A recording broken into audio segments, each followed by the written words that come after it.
ಅವ್ರು ಸಾಕಷ್ಟು ಇಲ್ಲಿಯವರು ಪ್ರಯತ್ನ ಮಾಡ್ತಾ ಬಂದಿದ್ದಾರೆ, ವಿರೋಧ ಮಾಡಿದ್ದಾರೆ, ಅವ್ರ ಸಪೋರ್ಟರ್ಸ್ ಅವ್ರ ಬೆಂಬಲ ಸೂಚಿಸಿದ್ದಾರೆ, ಜೈಲಿಗೆ ಸಾಕಷ್ಟು ಸಲ ಅಡ್ಡಾಡಿದ್ದಾರೆ. ನೋಡಿದ್ದೀವಿ ನಾವು ಕಳೆದ 3-4 ತಿಂಗಳಿಂದ ಬರೀ ಅದೇ ಚರ್ಚೆನ.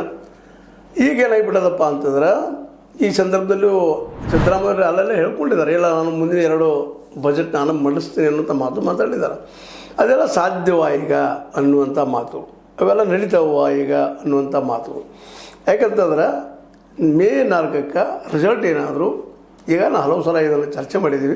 ಸ್ವತಂತ್ರವಾದ ಮೀಡಿಯಾಗೆ ಬೇಕಾಗಿರುವುದು ಸ್ವತಂತ್ರ ಧ್ವನಿ. ಆ ಸ್ವತಂತ್ರ ಧ್ವನಿ ಉಳಿಸಲು ನೀವು ಮಾಡಬೇಕಾದದ್ದು ಇಷ್ಟೇ. ಅದೇನಪ್ಪಾ ಅಂತಂತಂದ್ರೆ ನಿಮ್ಮ ಕೈಲಾದಷ್ಟು ಸಹಾಯ ಈ ಚಾನಲ್ಗೆ ಮಾಡಿ ಹಾಗೂ ನಿಮ್ಮ ಧ್ವನಿಯನ್ನು ಕಾಪಾಡಿಕೊಳ್ಳಿ. ಅದಕ್ಕೆ ಈ ಎಲ್ಲ ದೃಷ್ಟಿ ತಗೊಂಡು ಈಗ ನಡೀತಿರುವಂಥ ಒಂದೊಂದು ಘಟನೆಗಳನ್ನು ಮುಂಬರುವ ದಿನಗಳಲ್ಲೇ ಎಲ್ಲರೂ ತಮ್ಮ ರಾಜಕೀಯದ ಲಾಭವನ್ನು ಪಡ್ಕೊಳ್ಳೋ ಪ್ರಯತ್ನ ಮಾಡ್ತಾ ಇದ್ದಾರೆ ಅನ್ನೋದು ಸ್ಪಷ್ಟ ಆಗ್ತಾ ನಡೀತಾ ಇದೆ.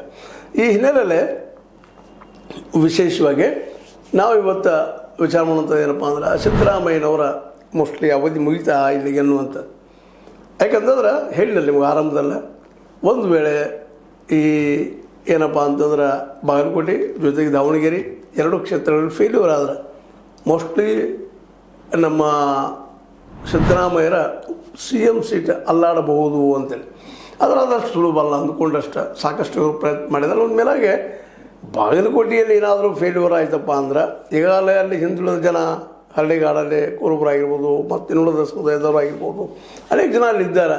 ಅವರು ವಿಶ್ವಾಸನ ಗಳಿಸುವಲ್ಲೇನೂ ಸಾಕಷ್ಟು ಸತೀಶ್ ಅವರು ಹೋಗಿ ಕಾಂಗ್ರೆಸ್ ಪರವಾಗಿ ನಿಂತು ಕೆಲಸ ಮಾಡಿ ಅದನ್ನೆಲ್ಲ ಆರೋಪಗಳಿದ್ದಾವೆ. ಆ ಮಾತು ಬೇರೆ, BJPಗೆ ಆರೋಪ ಮಾಡ್ತಾರೆ ವಿರೋಧಿಗಳು ಅಂದ ತಕ್ಷಣ ಆ ಮಾತು ಬೇರೆ. ಬಟ್ ಅಲ್ಲೇ ನಿಧಾನಕ್ಕೆ ಇನ್ನೊಂದು ಏನು ನಡೀತಾ ಇದೆಯಪ್ಪ ಅಂದರೆ ಸಿದ್ದರಾಮಯ್ಯ ನಂತರ ಯಾರು ಅನ್ನೋದಕ್ಕೆ ಈಗಾಗಲೇ ಅವ್ರ ಮಗ ಯತೀಂದ್ರ ಹೇಳಿದ್ದಾಗಿರ್ಬೋದು. ಜೊತೆಗೆ ಅವ್ರು ಹೇಳೋದಕ್ಕಿಂತಲೂ ಮುಖ್ಯವಾಗಿ ಇವರು ನಮ್ಮ ಸತೀಶ್ ಅವರು ಇಡೀ